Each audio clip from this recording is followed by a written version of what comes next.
हमारी तरह से ही नॉर्मल लाइफ ही जीती थी। गिल्ट फील होता था कि मैं क्यों वापस आई वहाँ से। जब उठो तभी सवेरा एक बंदा इतना काम कर ले कि वो मिनिमम से मिनिमम 20, 25, 30, 40 हज़ार रुपये तक आराम से कमा सके, क्योंकि सिलती कम थी, उधेड़ती ज़्यादा थी। और जब तक बच्चा अपने मन से नहीं आएगा ना, कर नहीं पाएगा। शादी मेन चीज़ नहीं है।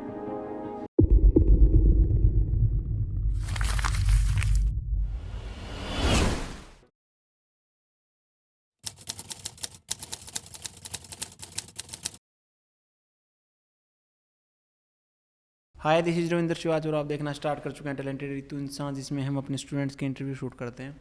उसी कड़ी में एक और इंटरव्यू शूट करेंगे। देहरादून से आए हुए हमारे स्टूडेंट अंशिका गुप्ता का, जिनका बैच अगस्त है, और ये पिछले साल आए थे हमारे पास अप्रैल बैच में। हाँ अप्रैल 2024 की भी आप स्टूडेंट थी। हाँ जी भैया। अब क्यों आई?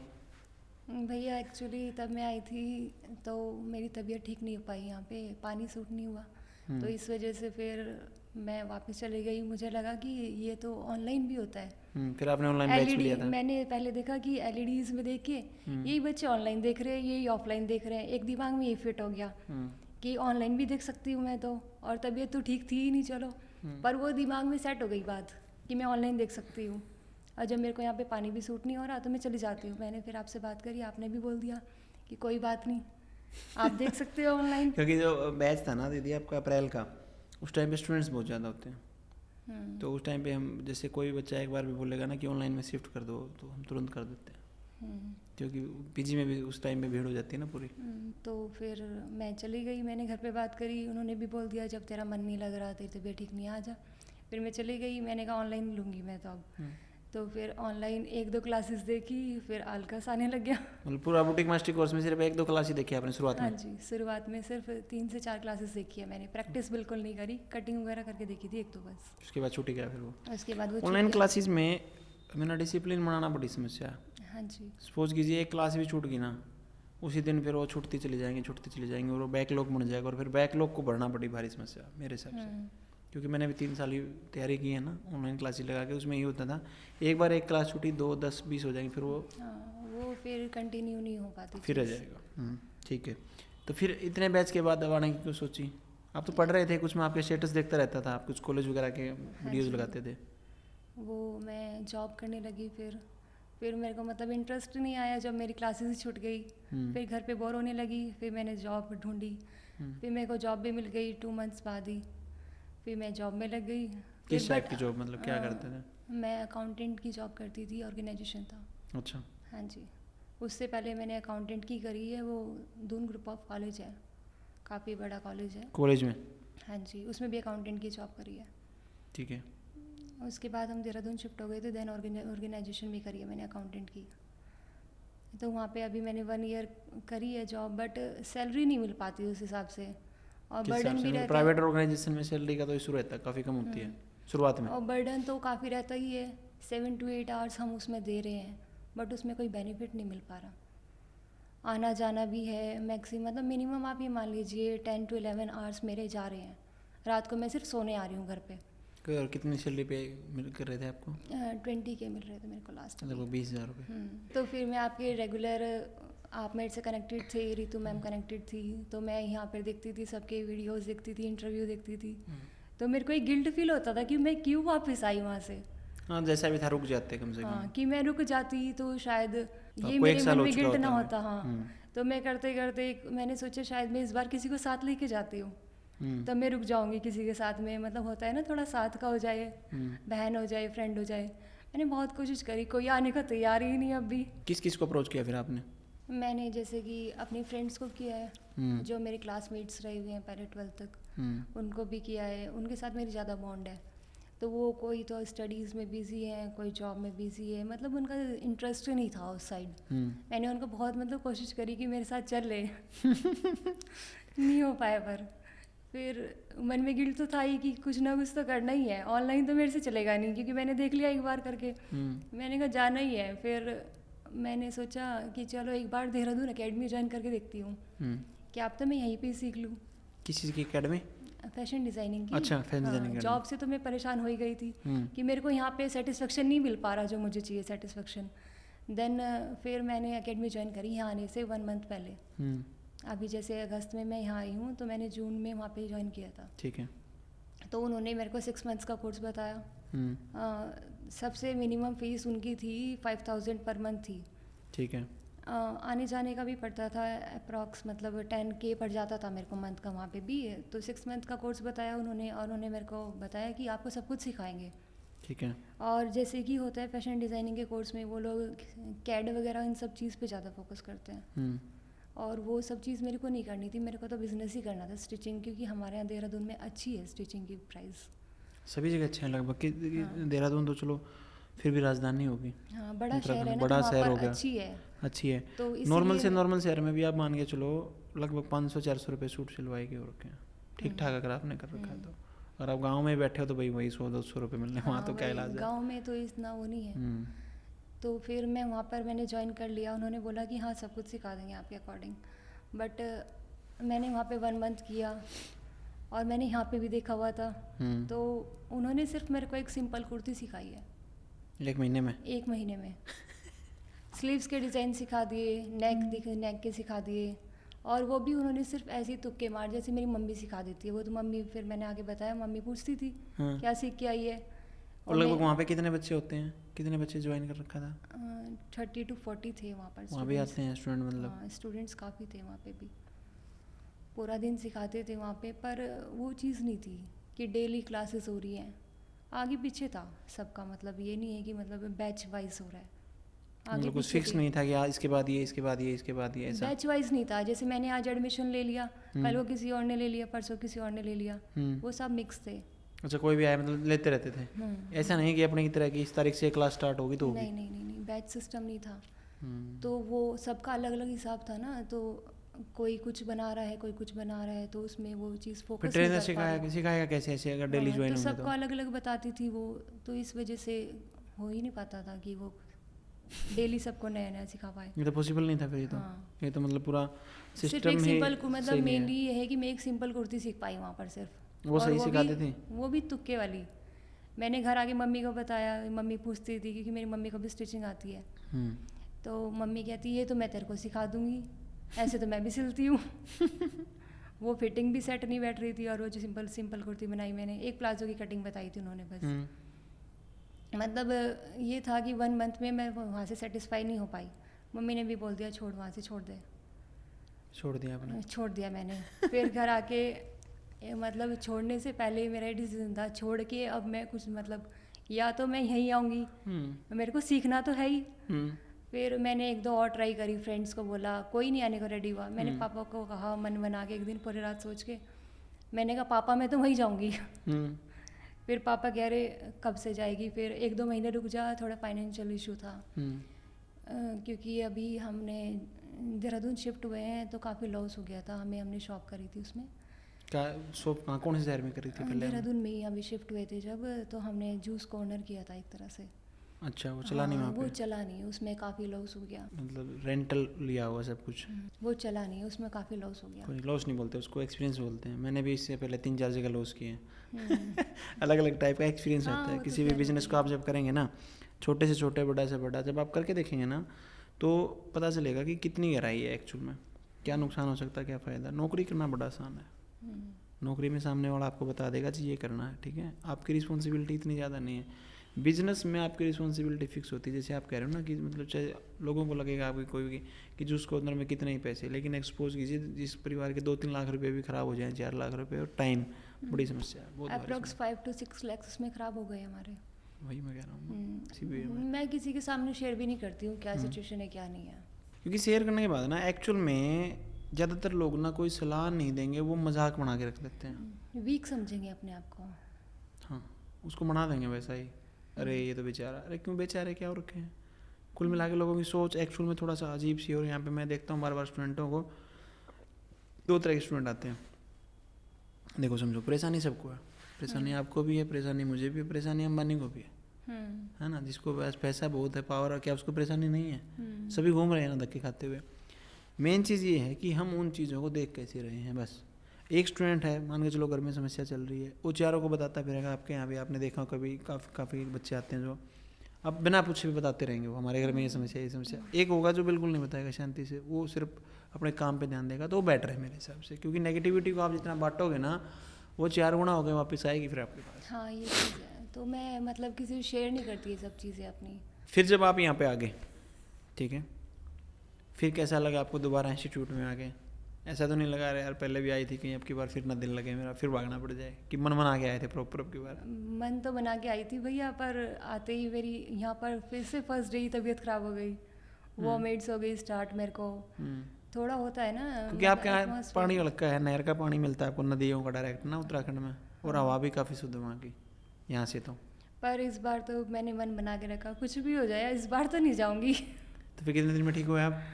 अप्रॉक्स 3 to 4 डेज़ में ठीक हो गई, फिर कंटिन्यू ठीक रही 8-10 दिन, फिर से तबीयत ख़राब हो गई। पर इस बार तो मैंने कहा चाहे कुछ भी हो जाए इस बार नहीं जाऊँगी। इस बार गए थे उनको 1 साल का और गैप लगेगा।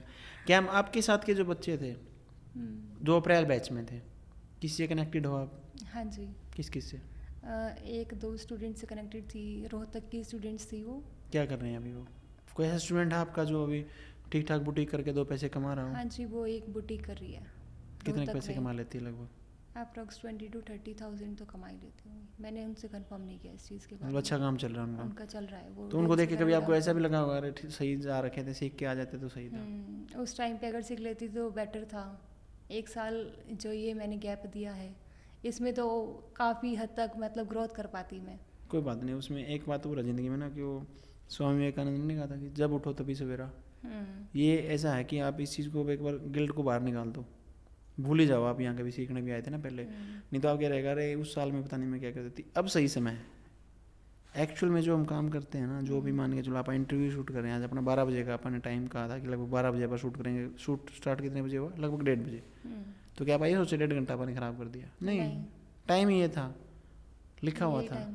लिखा हुआ है सब कुछ कि कब क्या होना है, इसलिए जो आपका यहाँ पे आना भी अब लिखा हुआ है उसका, उस टाइम पे आप इतना सीख के ना ही जा पाते, आपका दिमाग कहीं और रहता कुछ और कहानियों में। अब आपने 1 साल धक्के खा पी के आपको पता चला कि एक्चुअल में इसकी कीमत क्या है। तब मैं यहाँ से मतलब जब मैं आई थी तो मैं अपने आप से नहीं आई थी, मम्मी देखती थी रील्स मैम की। मम्मी को स्टिचिंग में पहले से इंटरेस्ट है, करती भी थी, मेरे भी मम्मी स्टिचिंग करती थी कपड़े, तो मम्मी देखती थी यूट्यूब पे। और तब मैम की वीडियोस काफ़ी वायरल हो रखी थी, मैम वॉक करती थी सैलून के सामने, तो मम्मी की देखती थी कि क्लासेस भी देती है मैम। मम्मी ने ही मेरा रजिस्ट्रेशन करवाया था उस टाइम, क्योंकि फिर आप अपने मन से नहीं आए थे। मैं अपने मन से नहीं आई थी उस टाइम। और जब तक बच्चा अपने मन से नहीं आएगा ना, कर नहीं पाएगा। पहले दिन का एक्सपीरियंस कैसा रहा? आप तो इसी स्टोरी जहाँ पे आप इंटरव्यू शूट करे इसके बाहर रुक गए थे ना, मेरे को कॉल कर रहे थे भैया ये तो बंद पड़ा है। तो मतलब कदम हॉस्पिटल मैंने उसको बोला, बट पता तो था मेरे को वहाँ पे है, पर यहाँ पे मैंने देखा शायद मैंने कहा पीजी वगैरह की फैसिलिटी यहीं पे ही होगी, क्योंकि मैंने देखा बिल्डिंग बनी हुई है, ये तो कंफर्म नहीं था पीजी कहाँ पे हुआ है, तो इसलिए मैंने फिर आपको कॉल बोला वीडियो कॉल करके मुझे दिखाओ कहाँ खड़े हो तुम। मैं बोला ये नहीं, इससे आगे। मैं कहा तुम तो पहले आ रखे हो। फिर वहाँ पे अभी का जो रिसेप्शन एरिया हो काफ़ी चेंज है कि पहले से ऐसा था? नहीं, चेंज है। चेंज है ना, काफ़ी चेंजेस हो गए 1 साल में। तो साइड वाली बिल्डिंग थी, वो थी ही नहीं, सही कह रहे हो आप, वो थी ही नहीं। साइड वाली थी वो उस टाइम कंस्ट्रक्शन में थी जब मैं पहले आई थी, तो अभी आगे वाली अभी हुई है। तो यहाँ पे जो 3 महीने आपने गुजारे हैं, अब की बार उसको अपनी लाइफ में कैसे देखते हैं आप लम्हों को? मतलब पॉजिटिव देखती हूँ मैं तो इस चीज़ को। शायद पहले ना सीख पाती कि मैं मोटिवेट नहीं थी उस लेवल पे, इस बार मैं फुल मोटिवेशन के साथ आई थी यहाँ पे। और अब की बार आपने टीम को भी लीड किया था, मैनेजमेंट जब आप कर रहे थे। हाँ जी, प्रॉपरली। बेसिकली मैं आपको भी बता दूं, जो भी बच्चे देख रहे हैं, ये जब इनका अगस्त बैच है और जो जुलाई बैच की फेयरवेल पार्टी हुई थी, तो जो बच्चे वॉलंटियर कर रहे थे, आप अगर कोई भी आप में से पार्टी में आया होगा तो देखा होगा, ये ब्लैक ड्रेस में जो स्टूडेंट पहने हुए थे, उनकी टीम लीडर ये थी, इन्होंने ही सारे फोटो वगैरह मेरे पास भेजे थे। तो फिर कुछ बच्चों ने इनको टोंटिंग भी की है, वादे बता रहे हैं कि मिल गए तुम्हें सर्टिफिकेट में। कैसा नेचर है लोगों का, कैसे डिफाइन करेंगे इसको, कभी सोचा आपने? बस यही है ना, उनको ये लगा ब्लैक ड्रेस, पहले उनका मन था कि आपने जैसे बोला कि मैनेजमेंट करेंगे सर्टिफिकेट मिलेगा, तो उनको एक तरह से लालच आ गया कि सर्टिफिकेट मिलेगा। बट मेरे को आपने जैसे कि मेरे को बोला, आप मेरे को पहले से जानते थे, तो मेरे को ये था नहीं, मेरे को एक्सपीरियंस मिलेगा। मैंने सर्टिफिकेट की उससे नहीं बोला, मैनेजमेंट सबसे बड़ा खेल है धरती पे। मेरे को एक्सपीरियंस मिलेगा, और मेरा मैनेजमेंट में ज़्यादा दिमाग है पहले से ही। स्टिचिंग का तो अभी हुआ 1 साल से, इसका तो अभी भूत सवार हुआ है। मैनेजमेंट का पहले से है, तो मैंने तो एक्सपीरियंस के उससे किया है। बाकी तो थे कि हमें सर्टिफिकेट मिलेगा, तो हमने वहाँ पे कर लिया। उनको ये था कि ब्लैक ड्रेस कौन पहनेगा, ब्लैक ड्रेस के चक्कर में उन लोगों ने पार्टिसिपेट नहीं किया, कुछ लोगों ने। फिर सर्टिफिकेट की बात आ गई। एक दिन हमारा कंप्लीट हो गया, फेयरवेल कंप्लीट हो गई, वो मैनेजमेंट हो गया। अगले दिन बोलती हैं कुछ लड़कियाँ, मिल गया सर्टिफिकेट। मैंने कहा सर्टिफिकेट के लिए थोड़ी ना किया था, एक्सपीरियंस भी कोई चीज़ होती है, और भैया ने हमें बोला है तो हमारा हक बनता है, हमारा फ़र्ज़ बनता है कि हम कुछ करें और उसमें एक्सपीरियंस ही मिलेगा। और अब आपने जैसे कि बोला है कि सर्टिफिकेट मिलेगा, तो अब कह रहे हैं कि हमारे पास तो ब्लैक ड्रेस नहीं थी, इस वजह से नहीं किया। अरे मतलब मैं यही समझाता हूँ यहाँ स्टूडेंट को ना, ऑफलाइन सेंटर में जब कोई बच्चा आता है कि सिलाई आप कहीं से भी सीख सकते थे। पहली बात तो हम सिलाई नहीं सिखाते हैं, फैशन डिज़ाइनिंग सिखाएंगे प्रॉपर आपको, जिससे आपका ऐसी इस लेवल की डिज़ाइनिंग, वो नहीं कि हम आपको सॉफ्टवेयर पे सिखा देंगे जी ड्रेस बना लो ना, प्रॉपर आपको आना चाहिए। एक बंदा इतना काम कर ले कि वो मिनिमम से मिनिमम 20, 25, 30, 40 हज़ार रुपये तक आराम से कमा सके। इतना बच्चा अगर मान के चलो स्किल्ड है ना, फिर उसके जो आगे के पर हैं वो अपने आप देखेगा, उसकी उड़ान खुद की है, फिर वो 2 लाख कमाएगा, 10 लाख कमाएगा, 50 कमाए, हमें नहीं पता, लेकिन इतना सक्षम हम बना के भेजें कम से कम 20, 25, 30, 40 तक वो कर ले अपने एरिया के अकॉर्डिंग। तो अभी क्या है कि कुछ बच्चे लगातार, जैसे हम 24 बैच हो गए, अब तो कोई हमारे लिए नया काम नहीं है, कुछ बच्चे या तो घर से परेशान आते हैं, या वो पता नहीं अपनी परेशानियों में इतना उलझे रहते हैं, वो करना ही नहीं चाहते कुछ। उनको बार बार ये समझाओ कि भैया अभी ये 3 महीने या तो आपकी ज़िंदगी बदल देंगे, तुम इस पे फोकस करो। फोकस ही नहीं कर पाते कई बच्चे, उनको आप कितना ही समझा लो, और फिर बाद में 3 महीने के बाद वो सांप जाने के बाद नहीं लकीर पीटते रहो, वो उनके साथ कहानी बनती है। तो जो भी इस इंटरव्यू को देख के जो बच्चा आना चाहे, वो ये पॉजिटिव माइंडसेट के साथ यहाँ पे आए कि मेरे को 3 महीने सब कुछ बोल के सीख के ही जाना है, तो यहाँ पे आने का कोई फ़ायदा नहीं, तो मेरे हिसाब से कोई फ़ायदा नहीं, पैसे एक किस्म से फिर वेस्टेज हो जाएंगे सब। जो यहाँ पे स्टाफ था गुड़िया, जो आपका ट्रेनर्स हैं, स्टिचिंग स्टाफ था, उनके साथ कैसी बॉन्डिंग रही आपकी 3 महीने? बहुत अच्छी बॉन्डिंग रही है टीचर्स के साथ, कभी किसी के साथ कोई आर्ग्यूमेंट वगैरह ऐसा कुछ कोई डाउट सॉल्व भी करवाया आपके कभी? डाउट सॉल्व करवाए हैं, नीलम मैम है, रीना मैम है, अनु मैम है, सब ने बहुत अच्छे से डाउट सॉल्व करवाए हैं। कभी भी ये नहीं कि मतलब इग्नोर कर दिया या कुछ भी, ऐसा कुछ नहीं था। जिस टाइम मर्जी पूछो, बहुत अच्छे से ट्रीट करती है टीचर्स। तो रितु मैम के साथ कैसी बॉन्डिंग रही आपकी?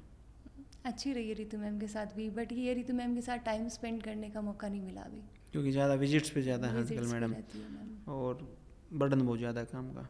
लेकिन क्लास में आते तब कैसा फील होता है? बहुत ही पॉजिटिव फील होता है।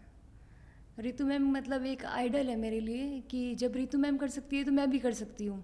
रितु मैम भी मतलब हमारी तरह से ही नॉर्मल लाइफ ही जीती थी। हाँ, बिलो नॉर्मल बेसिकली बोल रहे हैं तो आप बिल्कुल नॉर्मल से, वहाँ से जहाँ से हमारा उठाना है, अगर सपोज कीजिए अगर आज से कोई 8-10 साल पहले, 5-7 साल पहले मतलब तो हालात ठीक होने स्टार्ट हो गए थे। 10 साल पहले अगर आप हमें ये बोलते कि कल को आप ऐसा कर दोगे, हम बोलेंगे झूठ बोल रहे हो, ऐसा हो ही नहीं सकता, पॉसिबल नहीं है।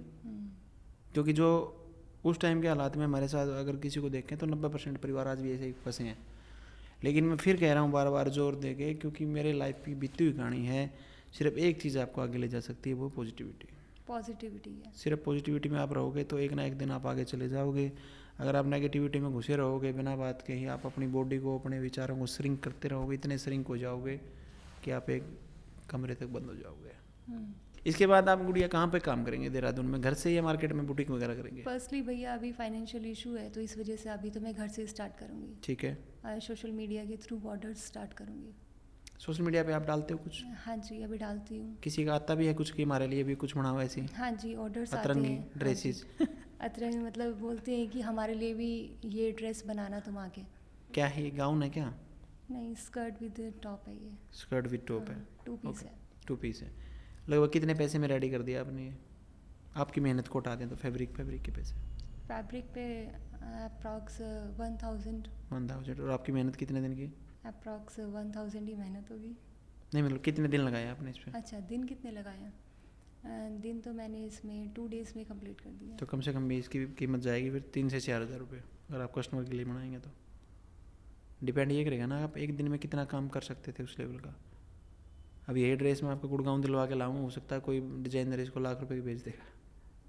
हाँ जी, डिपेंड करता है क्या लोकेलिटी है, क्या ब्रांड है, और कहाँ से आप क्या खरीद रहे हैं। ठीक है, आपके अंदर वो पोटेंशियल भी है और आप उस लेवल पर काम को लेके जाना, यहाँ पे जैसे मैंने कल वो कहानी भी सुनाई होगी आपको, चंदन के बाग वाले, है ना, चंदन के पेड़ों को आग लगा के कोयले बना के कोई नहीं बेचता, मूर्ख बेचते हैं ऐसे। चंदन की लकड़ी वैसे ही बिकेगी लाखों रुपए में। आपको यहाँ पे कभी अनसेफ फील हुआ या कुछ ऐसा जब आप पीजी में रुके? कैसा रहा माहौल पीजी का और इसका, नहीं, भिवानी का? बिल्कुल सिक्योर, सेफ्टी का तो कोई इशू ही नहीं है। हम बाहर बराबर वाली शॉप पे भी कुछ सामान लेने जाते हैं तो रिसेप्शन पे बोल कर जाते हैं, और उसमें भी दीदी बोलती है कि साइन करके जाना। क्योंकि एक्चुअल में क्या है, सेफ्टी सबसे ज़्यादा इम्पोर्टेंस है। सपोज कीजिए आज जब मान के चलो आपके घर वालों ने आपको यहाँ भेज दिया, किसके नाम पे भेजा? रितु मैम के नाम पे। हाँ जी। तो मान के चलो जब आपके माँ बाप ने आपको यहाँ भेज दिया और वो चैन से नहीं सो पा रहे, तो इसका मतलब ये हमारा फेल्योर है। अगर वो ये डर रहे हैं कि हमारी गुड़िया क्या सुरक्षित रहेगी, तो फिर हमारा क्या फ़ायदा हुआ यहाँ पे। इसीलिए यहाँ पे गार्ड आप देखोगे, सीसीटीवी, अटेंडेंस, ये वो, ताकि सुरक्षा हम निर्धारित कर सकें। जैसे जेंट्स को अलाउ नहीं करते आना जाना कि भाई जेंट्स घूम रहे हैं ना, टोटली वो मैंने। और स्टाफ भी आप देखोगे तो सिर्फ वो स्टाफ जैसे लाइक कैमरामैन वगैरह को छोड़ दें तो ऐसा कोई स्टाफ ही नहीं है जो लेडीज़ ना हो। सारा लगभग 90% से ऊपर लेडीज स्टाफ है। पेरेंट्स तो काफ़ी सेटिस्फाइड है यहाँ से, उनको मतलब 1% भी ये डाउट नहीं है कि मतलब सेफ्टी नहीं है। मम्मी पहले आई थी तो वो यहाँ पर देख के गई थी सेफ्टी सिक्योरिटी की, जेंट्स बिल्कुल भी अलाउड नहीं है, ना प्रैक्टिस एरिया में ना पीजी में अलाउड नहीं है। क्योंकि कई बार स्टूडेंटों के पेरेंट्स जो आते हैं ना या साथ में उनके हस्बैंड आते हैं, वो कहते हैं जी हमें भी दिखाओ। मैं बोला ऐसा जी, कल को आपकी वाइफ मान के चलिए, आपकी वाइफ आपकी बेटी यहाँ पे काम करेगी और फिर मैं और जेंट्स को लेके जाऊँ दिखाने के लिए, बार बार किसी को भेजे, अच्छा लगेगा? अनकम्फर्टेबल फील करेगा कोई। आपको क्या देखना, आपकी गुड़िया है 18 साल से बड़ी हो जाके देख लेगी, आप कैमरे में देख लो, दिखते हैं यहाँ पे जो भी कहानी है। तो ये ऐसे ही सिक्योर बना नहीं, इसको बनाया गया है, डिसिप्लिन प्रॉपर मेंटेन किया गया आज तक। ऐसा नहीं कि मतलब बिना काम के हवा में सब कुछ हो रहा है, हवा में कुछ नहीं हो रहा है यहाँ पे, सब कुछ सेट है पहले से। और पेरेंट्स को ये भी है ना, हम मार्केट भी जाते हैं तो दीदी रिसेप्शन से पहले कॉल करती है, उसके बाद मार्केट भेजती है। मैं बोलती हूँ, मैंने कहा दीदी मम्मी सो रही होगी, दोपहर को जाते हैं हम, शाम को तो अलाउड ही नहीं है हमें जाना। कह रही नहीं दीदी फ़ोन तो मैं करूँगी। भाई मजबूरी है हमारी, समझो, क्योंकि लड़कियों का काम है और हम कितना ही किसी का कुछ भला कर लें, वो कह रहे हैं कि हरियाणा में कहावत होती है कि हंसाए का नाम नहीं होगा, रुलाए का हो जाएगा। एक छोटी सी घटना उसको ऐसा तूल पकड़ा देंगे फिर बिना बात के, जिसका लेना ना देना ना, वो भी यहाँ पे आके खड़े हो जाएंगे।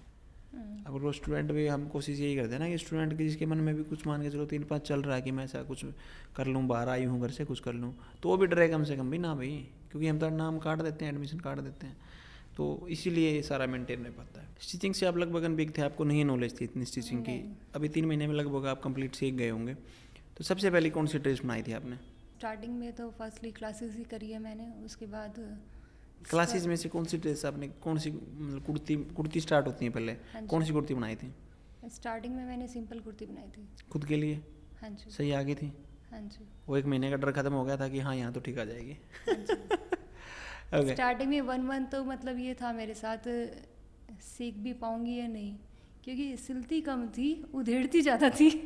डर, मन में डर। हाँ जी। क्योंकि जब तक मन में ये होगा ना, जैसे मैंने तुम्हें शुरुआत में बताया भी था कि अगर किसी को ये लग रहा है 1 मिनट भी क्या मैं सीख पाऊंगी, वो लिख लो कॉपी पेन लेके, नहीं सीख पाओगे। आपने उस दिन बोला क्या मैं सीख पाऊंगी, मैं भी उसमें ही थी, मैंने हाथ उठाया था। आपने बोला डायरी उठाओ, मैं कभी नहीं सीखूंगी, मैंने पेन रोक दिया, क्यों? एक्चुअल में क्योंकि मैं सीख के जाऊंगी। हमारा सबसे बड़ा दुश्मन हमारा माइंड ही है। हाँ जी। ये मैं डरा देता है। अगर हम इसको काबू थोड़ा करने में कामयाब रहे ना, कि हम डरे ना, नेगेटिविटी ना फंसे, तो सब कुछ पॉसिबल है। स्टार्टिंग में मुझे यही था, जैसे मेरे को बिल्कुल नहीं आती थी कि सीख भी पाऊंगी या नहीं, आ तो गई हूँ, सीख पाऊंगी या नहीं, बट जैसे जैसे क्लासेस होती रही 1 मंथ तक थोड़ा डर रहा। पेशेंस बना के रखना पड़ता है, सबसे इम्पोर्टेंट चीज़ ये है पेशेंस। पेशेंस है ना। सपोज कीजिए आप सारा दिन जो भी लोग इंस्टाग्राम की रील देख के सोचते हैं 45 सेकंड में सब कुछ हो जाता है, ऐसा कुछ नहीं है। भूल जाओ इन चीज़ों को। कोई भी नई स्किल सीखने के लिए कम से कम भी आप मान के चलो 60 दिन से प्लस चाहिए। 3 महीने का कोर्स हम तो शुरू दिन कहते हैं कि 3 महीने का मतलब होगा 3 महीने, वो भी प्रॉपर दिमाग यहीं, ऐसा नहीं कि बैठे क्लासरूम में और दिमाग कहीं और ही चल रहा। तो अंत में मेरी प्यारी बहन अंशिका गुप्ता, महिलाओं के नाम क्या संदेश देना चाहेंगे आप? मैं ये बोलना चाहूँगी सभी लड़कियों को, जैसे कि हम लोग पढ़ लिख लेते हैं, पेरेंट्स पढ़ा लिखा देते हैं हमको, फिर उसके बाद सोचते हैं कि शादी कर दें। शादी मेन चीज़ नहीं है। एक्चुअली में कल मैं डॉक्टर विकास दिव्याकृति को सुन रहा था, तो मैंने भी पढ़ी सोशियोलॉजी, तो वो सही कह रहे थे कि एक्चुअल में जो ये शादी है ना, ये समाज की ज़रूरत के हिसाब से तय हुई ना, लोगों को लगा भाई अव्यवस्था नहीं फैलेगी, शादी हो जाएगी तो सही था। पहले आप देखो कई शादियाँ करते थे, अब एक शादी करते हैं। ये समाज की देन है, हो सकता है 100 200 300 साल बाद कोई शादी करे ही ना। लेकिन ये आप सही कह रहे हो, एक्चुअल में अब ये मान लिया गया कि लड़की को पढ़ा लिखा के शादी करनी है। जैसे मेरे साथ भी है, जैसे मेरी एज हो गई है 24 ईयर्स है, और सोचते ही हैं कि 24 की हो गई अब शादी कर दें, बस पढ़ा लिखा दिया, अपनी जिम्मेदारी पूरी कर देते हैं। बट ये चीज़ मेन नहीं है ना, जिम्मेदारी कोई शादी करना जिम्मेदारी थोड़ी ना है। मेरे जैसे रिश्तेदार हैं, बनियों में हमारे यहाँ रेशो कम है लड़कियों का अकॉर्डिंग टू बॉयज़। तो सब जैसे रिलेटिव्स के यहाँ शादी वगैरह में जाते हैं, जैसे भी देखते हैं शादी कर लो, ये लड़का है इतने पैसे कमाता है, ये करता है, तो फिर मम्मी भी आ जाती है बातों में, पेरेंट्स भी आ जाते हैं कभी कई बार तो कि ऐसे ऐसे है, बता करनी है क्या। मैंने कहा नहीं, मुझे नहीं करनी शादी। शादी मैं अभी नहीं करूँगी, जब तक मैं खुद इंडिपेंडेंट नहीं होंगी तब तक मैं शादी नहीं करूँगी। मैं खुद से सेटिस्फाई नहीं हूँ तो मैं अगले से कैसे सेटिस्फाइड हो जाऊँगी, उसके ऊपर डिपेंडेंट क्यों रहूँ मैं। ड्रीम्स मेरे अपने हैं तो वो दूसरा क्यों पूरे करेगा मेरे ड्रीम्स, जब मैं खुद ही अपने ड्रीम्स को पूरा नहीं कर सकती। और जब हम अपने ड्रीम्स पूरा करने के लिए दूसरे पर निर्भर हो जाएंगे तो एक तरीके से मेंटल स्लेव हो जाएंगे हम उसके, हम डिपेंड हो जाएंगे उसके ऊपर। मेरी ये थिंकिंग है कि दूसरे के ऊपर, चाहे वो कितने भी कमा रहे हैं, हस्बैंड है अच्छी बात है, कितने भी कमा रहा है, पर मेरे को कुछ भी लेना हो अपनी पर्सनल चॉइस से, मैं 100 200 रुपये 500 रुपये 1000 रुपये उससे थोड़ी ना मांगूंगी हर एक चीज़ के लिए। वो पूछेगा भी, चलो देखते हैं कि वो ना भी पूछे कई बार, पर एट द टाइम वो डिपेंडेंट तो रहेंगे हम उनके ऊपर। ठीक बात है, तो इंडिपेंडेंट बने, इंडिपेंडेंट बने। हाँ जी, और शादी के लिए ना भागें बिल्कुल। हाँ, शादी बाद में ना, शादी ये ऑप्शन नहीं है कि शादी करनी है, शादी करो, उसकी कोई नहीं है। और जो लड़कियां भाग के शादी करिए 18 साल की उम्र में, उनके क्या ऊपर क्या कहना चाहेंगे आप? जो लड़कियां आजकल मतलब 18-19 साल की उम्र में भाग के शादी कर रहे हैं, उनकी तो मेंटलिटी नहीं बता सकते भैया कौन सी होगी। वो उन्होंने तो गोल मतलब ये मान के चल रहे हैं कि पता नहीं जैसे फिल्मों की तरह ना, जैसे शादी के बाद बिल्कुल सारी ज़िंदगी सेट हो जानी है, और ये नहीं समझ में आ रहा कि सारी समस्या वहाँ से स्टार्ट होनी है। वो ये नहीं समझ पा रहे हैं कि अभी तो कर ली, फिर बाद में क्या होगा। अरे अलग लेवल की दुनिया। चलो ठीक है, ओके। तो अभी आप देख पा रहे थे हमारे स्टूडेंट अंशिका गुप्ता को, जो कि बिलोंग करते हैं देहरादून से, और वहीं पे अपना काम स्टार्ट करेंगे। होपफुली हम आशा और उम्मीद यही करेंगे कि इनका काम बहुत अच्छे से चले और ये जैसे इनके विचार हैं वैसे इन बुलंदियों को ये छू जाएं। अगर आप इस इंटरव्यू को यूट्यूब पर देख रहे हैं तो चैनल को सब्सक्राइब कीजिए, फेसबुक पर देख रहे हैं तो फॉलो कीजिए, और दीदी के इंस्टाग्राम आईडी भी हमने लगा दी, उसको फॉलो कीजिए। और अगर आप देहरादून के नज़दीक हैं तो इनको ऑर्डर दे सकते हैं। Thank you.